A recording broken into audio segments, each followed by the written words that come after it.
প্রাসাদের প্রতিটি দেড় নমান তাতে ধরে রয়। সে শুধু জানে পেতনি তার চিন্তার ভেতর ঢুকে গেছে, যেন ভেতরে কেউ তাকিয়ে আছে। রানী।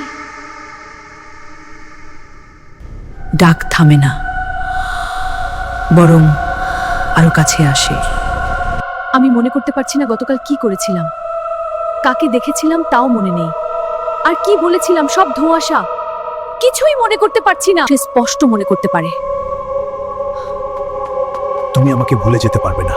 একটা অন্ধকার ঘর, একটা ঠান্ডা হাত, আর একটা ফিস। সমস্যা হলো এই স্মৃতি তার নয়, কিন্তু মনে হয় যেন বহু বছর ধরে এটা তার ভেতরে ছিল। কে আছে ওখানে?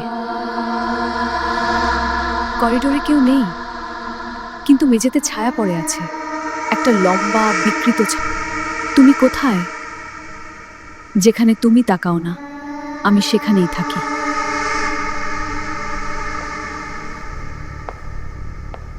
তুমি আমাকে ভয় পাও না, তুমি ভয় পাও যে আমি তোমার ভেতরেই আছি।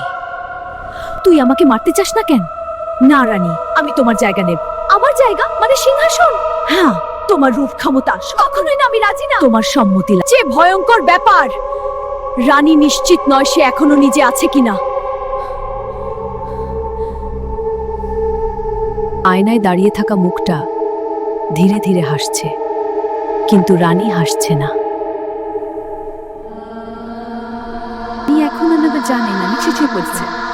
দেশের প্রতিটি শব্দতে সেকে থানিয়ে দিটা পাশে কাশে নাকশ হচ্ছে, কারণ বাস্তবতা এখন ভয়ঙ্কর। আপনার মহিমা, সীমান্ত থেকে রিপোর্ট এসেছে, উত্তরের রাজ্য থেকে দূত এসেছে মহারানী। কি বলছো? আমি কিছুই বুঝতে পারছি না। মহারানী, সবকিছু ঠিক আছে। মহারানী, সিদ্ধান্ত নিন। মহারানী, তুমি শেষ।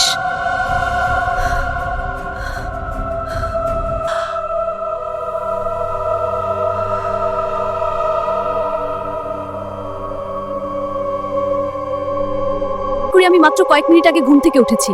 কিন্তু মহারানী, দাসীরা বলে আপনি 3 ঘন্টা ধরে একই জায়গায় ছিলেন। 3 ঘন্টা?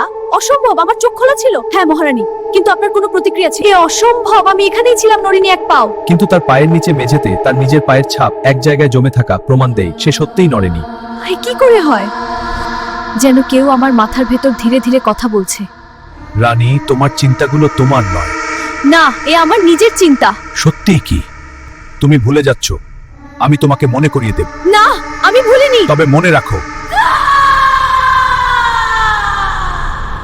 রানী আয়নার সামনে দাঁড়ায়।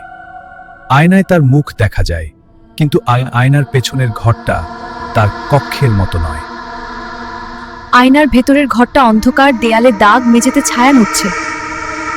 রানী পেছনে তাকায়, তার কক্ষ স্বাভাবিক।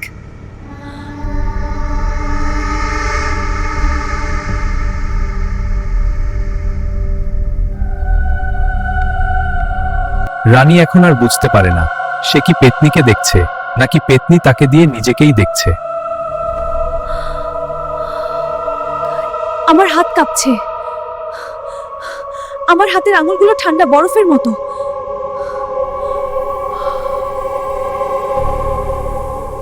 তুমি যত ভাঙবে আমি তত গর্ব। রানী বুঝতে পারে পেতনি তাকে মেরে ফেলতে চায় না, পেতনি চায় তার জায়গা নিতে, ধীরে ধীরে, চিন্তা দিয়ে, স্মৃতি দিয়ে, পরিচয় দিয়ে। তুমি কে?